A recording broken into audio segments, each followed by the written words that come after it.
Hey guys, so by this time, or by the time you're seeing this video, it's now Sunday, so you've had a whole week's worth of the JumpStart program. So make sure that you're waking up 15 minutes early, you're prepping your food, you're writing all of your goals, and you're writing 3 things that you're grateful for every single day. But now we're going to focus on our gold standard, which is our overhead squat. That's going to focus on stability in through the trunk, the shoulders, and test your mobility in through the ankles, hips, and moving all the way up chain. Okay, so hope you enjoy.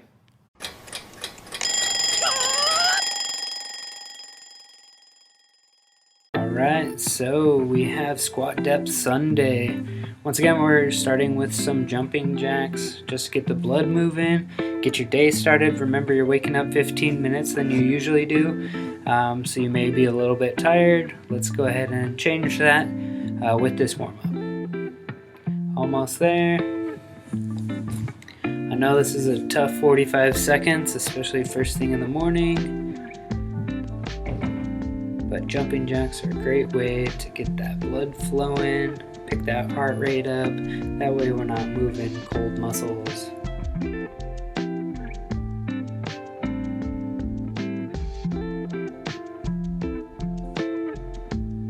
Alright, great job. Next we're going into the reverse lunge.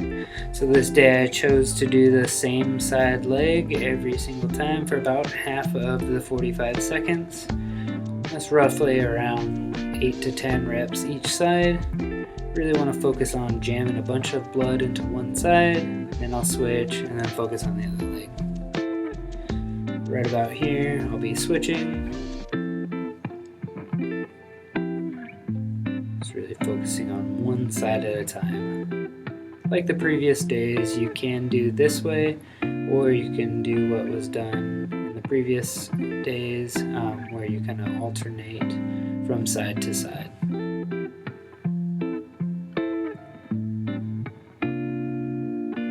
Next we have the squat matrix with a Y.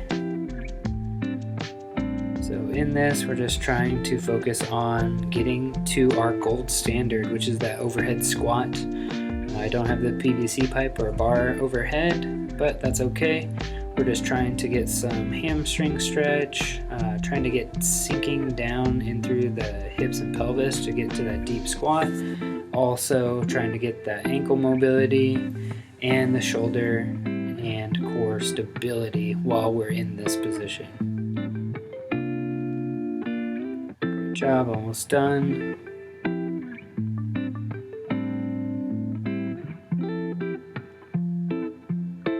Alright, next we have the Cossack squat or a lateral lunge. We're just flowing back and forth. You do not have to go as fast as I am here.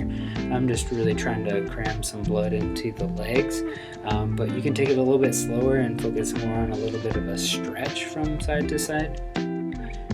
You can also do a little bit of pinning and stretching, or just kind of finding the mobility of the hip joint itself by moving the toes up and down on the side that's stretched. So you would just kind of stop there, flow with that toe, internal, external rotation, and just really feel that hip joint out.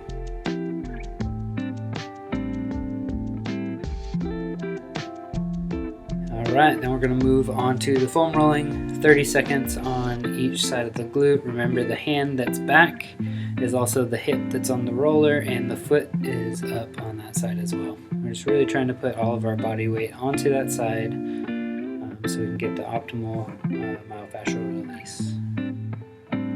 Play with the knee positioning. You can also do a little bit of pinning and stretching by bringing that knee up and down as you pin a sensitive area. Switch to the other side. Make sure you're doing the same exact thing on this side, playing with the knee position so that way we're getting all the way around the glute, doing a little bit of pin and stretch,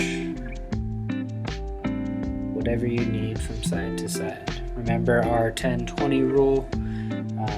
Everything gets 10 passes as a general screening, but if it's more sensitive, make sure that you're rolling about 20 times.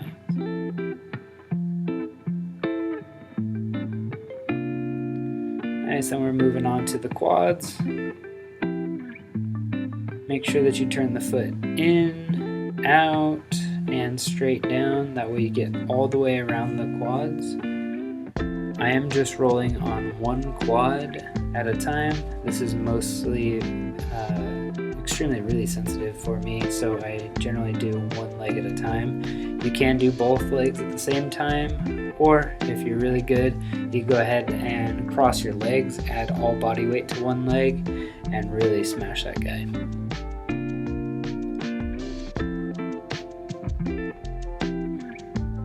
You can also do a little bit of a pin and stretch here, where you pin a sensitive area down, you bring that heel to your bum, and you can also roll with that leg flexed as well. So right there, I'm doing that, rolling with the leg flexed.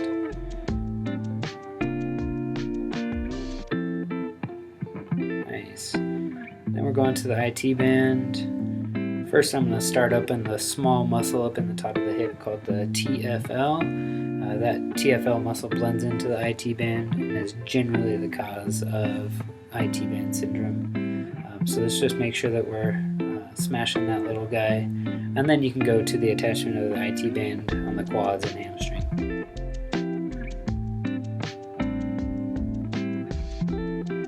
We're going to go to the other side.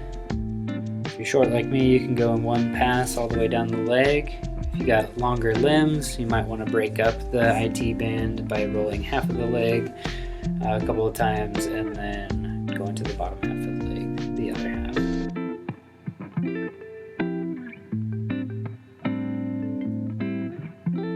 Great job.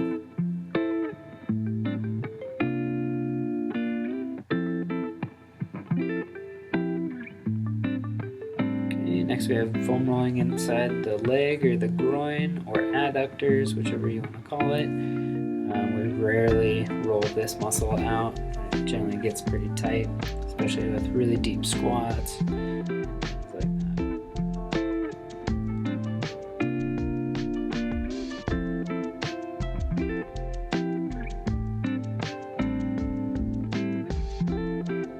There's a lot more muscles up in the top portion of the adductor muscle group, so that's why I'm kind of staying up towards that top. When you roll out your hamstrings, you generally get that adductor magnus, which attaches all the way down towards the knee. So yeah, just spend the time where it's necessary. Most of the time my upper adductor muscles are really tight, so I'll spend a little bit more time up there.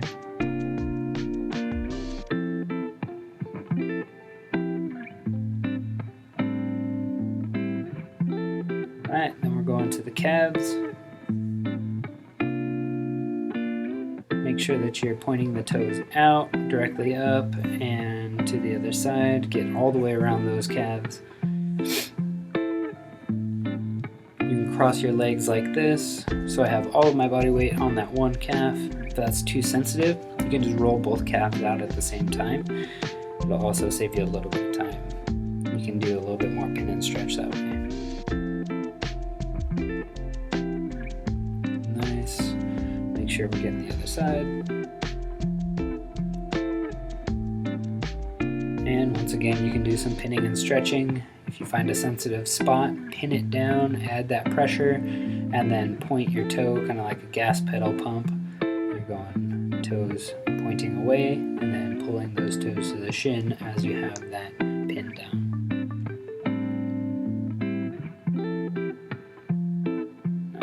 Then we have the prayer stretch, trying to get that upper back mobility. If that thoracic spine is not moving as it should, in our gold standard overhead squat, we're not going to be able to get those shoulders overhead with a load. So let's make sure that we're moving properly in through this mid-back, and that will help out the shoulders so that they don't have to pick up that extra slack. With this, I'm doing that contract relax that we've been working on all week. So I find that new position, hold it for about 15 seconds, activate my elbows down into the box or ottoman or couch, whatever you're using, and then try to sink farther down and find a new position.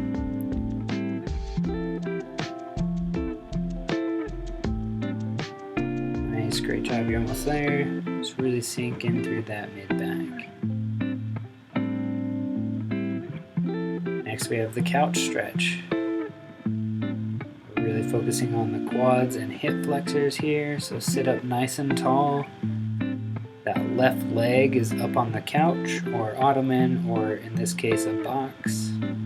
I'm really squeezing that left glute, trying to relax the left quad and left hip flexor. It's called reciprocal inhibition. When one side of the joint activates, the other side has to relax. Now we're switching sides. Sit up nice and tall. If you need to make the stretch greater, walk that knee closer to the couch or ottoman or whatever you're using to prop your foot up, and that will intensify that quad stretch. You can also do a little bit of the contract relax, where you kick that foot down into the box, and then you can kind of bring that knee back towards the box to increase that stretch. Next, we're going into the frog groin stretch. We're going to hold this for about a minute.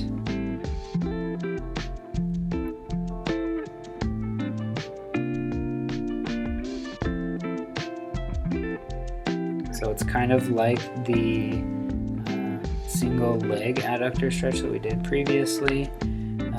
I'm just sitting on the inside of my knees, keeping the insides of my feet flat on the ground, and then I'm pushing backwards to get a really good stretch in through the adductors and the groin. If you feel like your hips are just binding up, then go ahead and straighten one side and then do that single leg one. We'll go ahead and just do 30 seconds on each side rather than a minute total like we're doing here. Almost there.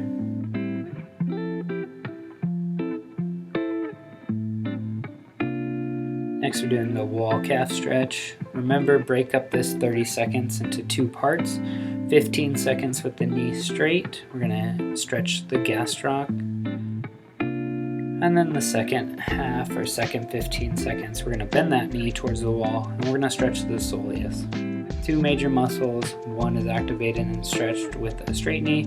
The other one, you guessed it, with a bent knee. Make sure you do both sides, otherwise you'll be walking around in circles all day.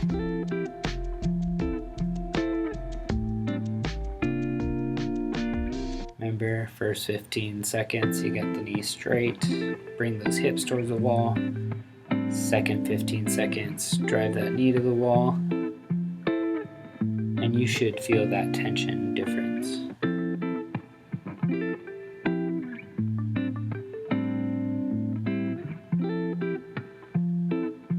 Okay, next we're going to go into our activation. So we're going to do some laying hip flexor activations. I've got a mini glute band around my midfoot, and I'm just pulling that right knee up, kind of like I'm running, but laying on my back. I'm going to do a minute of this.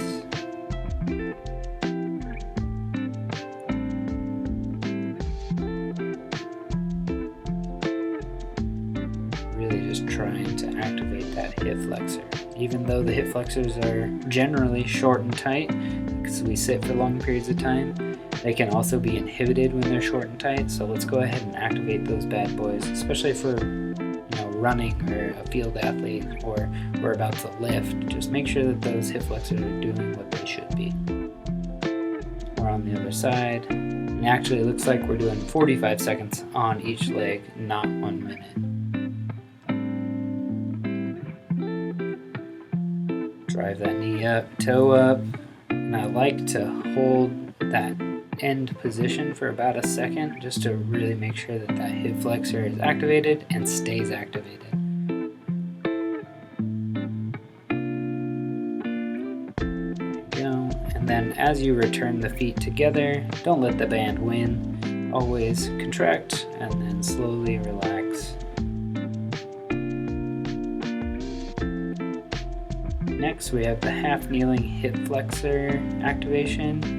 I'm using a kettlebell as my target, but I'm trying to pick that foot up off the ground and move it to the inside and then outside of the kettlebell. This is extremely difficult, especially core, balance, things like that in this half kneeling position. So there's a couple of ways that we can make it harder or easier. The best way to make this one easier is to grab a little bit of a dowel or a broom, something that you can hold on to give you a little bit of balance. And that way you're really just focusing on that hip flexor going up and over that kettlebell. You won't have to worry about the balance. There you go. And then 45 seconds on the other side. Stay tight. Try not to topple over like I just did. And try to hit both sides of that kettlebell. Warming up those hip flexors.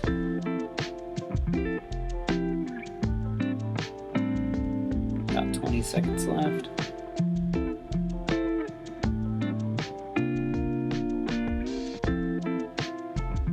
Great job. Hip flexors should be burning by now.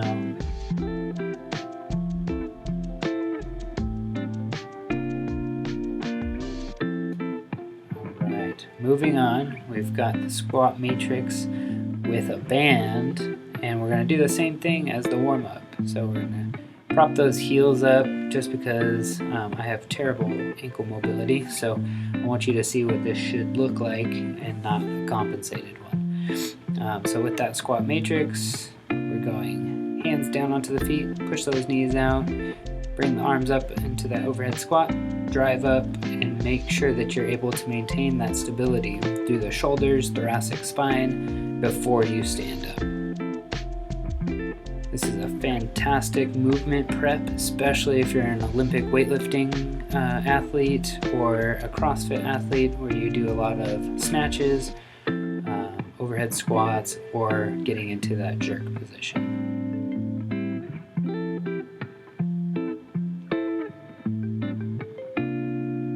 There.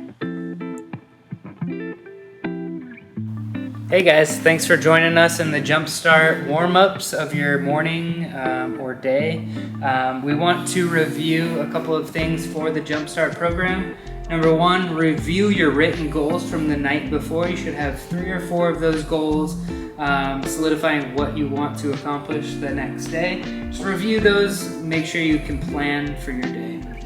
Number 2, write 3 things that you're grateful for. And then lastly, prepare your meals for the day. If you fail to plan, plan to fail. Cheers, guys.